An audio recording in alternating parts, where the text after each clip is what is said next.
Smart saving plan తో మీ ఆత్మీయులకు ఉజ్వలమైన సురక్షితమైన జీవితం అందించండి. టాటా ఏఏతో ఇది సాధ్యం.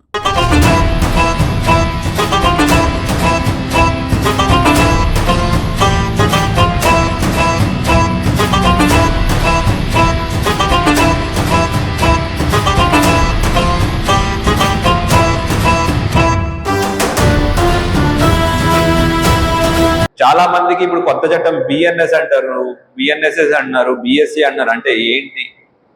ఎందుకు చట్టం పేరు మార్చాల్సి వచ్చింది? ఎప్పుడో Indian penal code, criminal procedure code, Indian evidence act అని కలోనియల్ రూల్ అంటే మన బ్రిటిష్ పరిపాలన టైంలో ఫామ్ అయిన మ్యాక్సిమం చట్టాలు ఎక్సెప్ట్ ఫర్ సిఆర్పిసి వాటి నుంచి మార్చి మన భారతీయతని బయటికి వచ్చేటట్టు భారతీయత మనం గొప్పగా చెప్పుకునేందుకు పేర్లు మార్చారు. బిఎస్సి అన్నారు, బిఎన్ఎస్ భారతీయ న్యాయ సంహిత అన్నారు. ఇప్పుడు ఏమవుతుందంటే మనం బిఎన్ఎస్ఏ అంటున్నాం, న్యాయ సంహిత అనట్లేదు. ఎండ్ ఆఫ్ ది డే మళ్ళీ ఇంగ్లీష్ దగ్గరికి వెళ్తున్నాం. సురక్షా సంహిత అనట్లేదు, బిఎన్ఎస్ఎస్ లేదంటే కొత్త సిఆర్పిసి అంటున్నాం. దాంట్లో ఉన్నాం.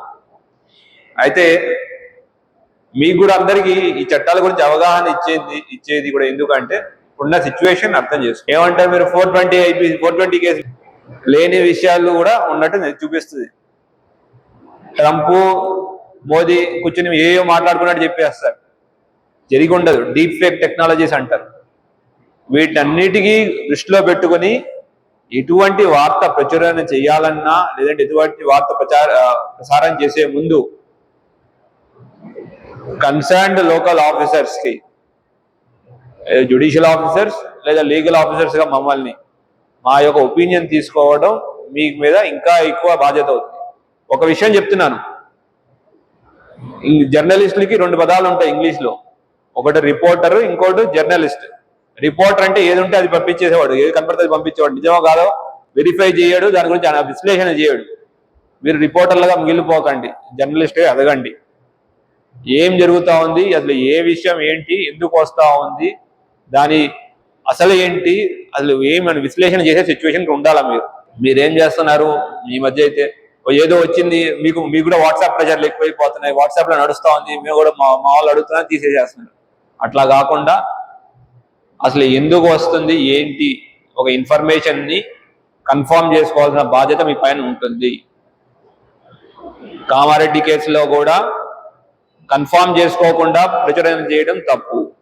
బాధ్యత గల పౌరులాగా, అట్లానే ఒక బాధ్యత గల రిపోర్టర్స్ లాగా, జర్నలిస్ట్ లాగా, విలేకరుల లాగా మీ యొక్క బాధ్యత ఏమవుతుందంటే అసలు నిజమా కాదా అది తెలుసుకోవాలంటే లోకల్ ఆఫీసర్స్, ఏదో కోర్టు ఉంటే ఒక ట్రయల్ నడుస్తుంది, కోర్టులో కేసు నడుస్తుంది, కోర్టులో జ్యుడిషియల్ ఆఫీసర్ని అడగాలి, లేదు బయట ఇన్వెస్టిగేషన్ నడుస్తుంది, లోకల్ పోలీస్ ఆఫీసర్ని తెలుసుకోవాల్సిన బాధ్యత మన పైన వస్తుంది.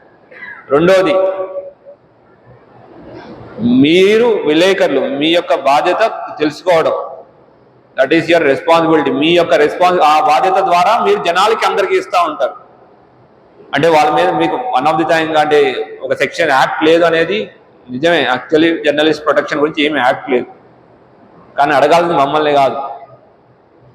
యాక్ట్ గురించి కానీ వాటి గురించి కానీ అడగాల్సిన పరిస్థితి స్టేజ్ కానీ ఒక ప్లాట్ఫామ్ కానీ వేరు. Police form we are only implement the act. ఒక చట్టం తయారు చేసే అధికారం శాసనసభకు ఉంటుంది. శాసనసభలో మనం అడగాలి దాని గురించి, మీరు దానికి డిఫరెంట్ ప్లేస్లోకి వెళ్ళాలి. తర్వాత ఇప్పుడున్న కొత్త చట్టాల్లో చాలా కొన్ని అన్నెసరీ పాత యోని తీసేశారు, కొత్త కొన్ని డెఫినేషన్స్ కూడా ఇచ్చారు. అయితే దాంట్లో ఇంపార్టెంట్ థింగ్ మనకి యాజ్ విలేకరుల పాయింట్ ఆఫ్ వ్యూలో ఏంటంటే, రిపోర్టింగ్ చేసేటప్పుడు ఎవరి పిల్లలు ఎవరైతే విక్టిమ్స్ ఆఫ్ ఉంటారో, విక్టిమ్స్ ఆఫ్ కూడా ఉండే ఛాన్సెస్ ఉన్నాయి, వాళ్ళ పేర్లు రాకూడదు, మెన్షన్ చేయకూడదు. వాళ్ళ పేర్లు తెలుసుకునే విధంగా డైరెక్ట్ గా కానీ ఇండైరెక్ట్ గా కానీ మెన్షన్ చేసినా అది క్రైమ్ అవుతుంది. అది ఇంపార్టెంట్ విషయం, గుర్తుపెట్టుకోండి. అట్లానే మైనర్స్, చిన్నపిల్లల పేర్లు, వయస్సు కానీ వాళ్ళ ఊరు, వాళ్ళ గురించి తెలుసుకునే విధంగా వాళ్ళ పేరెంట్స్ పేర్లు కానీ ఎక్కడ మనం ప్రచురించకూడదు. ఇది చాలా ముఖ్యమైన విషయం. ఒక్కోసారి ఏమవుతుందంటే కొన్ని వీడియోస్ నేను చూస్తున్నాను, పాత వీడియోస్ కానీ ఏదైనా, అమ్మాయి పేరు చెప్పు, అమ్మాయి పేరు ఏంటి, అమ్మాయిని ఫోటో తీయడం, వీడియో తీయడం, ఇవన్నీ క్రైమ్. కొత్త చట్టాల గురించి తెలియకుండా తీసిన ఇది కానీ చేస్తే కొత్త చట్టాల ప్రకారం కంపల్సరీ మీ మీద కేసు పెట్టాల్సి వస్తుంది. అందుకోసం మనం ఎంత చెప్పుకునేది ఎందుకంటే చాలా మంది అవగాహన లేక చేస్తుంటారు ఇవన్నీ. ఒక జువెనైల్ ఉన్నాడు, 17 ఏళ్ళ అబ్బాయి ఉన్నాడు, ఒక అఫెన్స్ చేశాడు, మనం ఇట్లా చేస్తున్నాడు అఫెన్స్, మనం జాగ్రత్తగా ఉండాలనే ఉద్దేశంతో అతని ఫోటోతో సహా వీడియో పెట్టేస్తాం. వాళ్ళ మొహాలు ఎట్టి పరిస్థితుల్లో కనపడకూడదు, అతని వయసు చెప్పకూడదు, అతని పేరు చెప్పకూడదు. ఇది ఇంపార్టెంట్ థింగ్.